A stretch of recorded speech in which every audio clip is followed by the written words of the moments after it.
ادھر بابا کا گور شاہی صاحب کے بھی گئے تھے تو ان کا کاکا اگلے دن کہتے ہیں گور صاحب آگے کہیں گئے ہوئے تھے تو ادھر پہنچ گئے.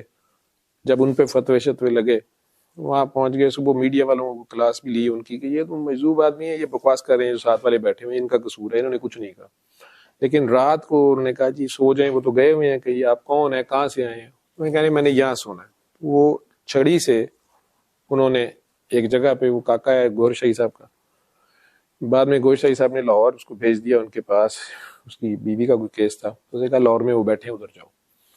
پورا نشان لگا کے تو کہا کہ ادھر چارپائی رکھو, میں نے ادھر سونا ہے. وہ ادھر سوئے.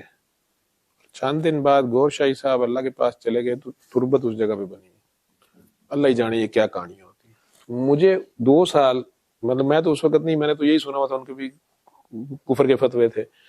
یوسف قذاب ایک شخص تھے, جیسے اسی ضیاء شاہد نے, حالانکہ وہ سید بادشاہ تھے, وہ مجذوب آدمی تھے, اس نے انہی کی بلڈنگ پہ پورا قبضہ کر لیا.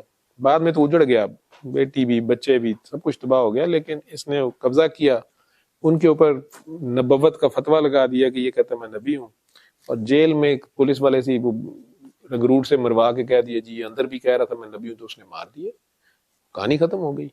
یہ کچھ تو ہوتا ہے نا ادھر. تو بابا نے مجھے بتایا کہ یوسف قذاب بھی جو تھا وہ بیٹا ڈیوٹی کا بندہ تھا, اور یہ اس کا کام ہی نہیں, انہوں نے یہ سارا یہ میڈیا یہ جو بھی یہ ان کا کام ہے, وہ شہید ہو گیا, اس کے نام پہ وہ جانے اور یہ جانے, چھوڑو پرے. اسی طرح یہ جو گوھر شاہی تھا, میں نے تو ان کے بارے میں بڑی عجیب و غریب باتیں پڑھی ہوئی تھی. میں بابا کا کہا تو بابا کہتے ہیں ان کا یہ جو ان کے ساتھ والے ہوتے ہیں نا وہ لگے رہتے ہیں پیر صاحب ایسے اور ویسے اور ویسے, تو وہ تو اپنی موجود حالت اپنی موج میں تھے. بہرحال میں تو ان کے ساتھ ملا.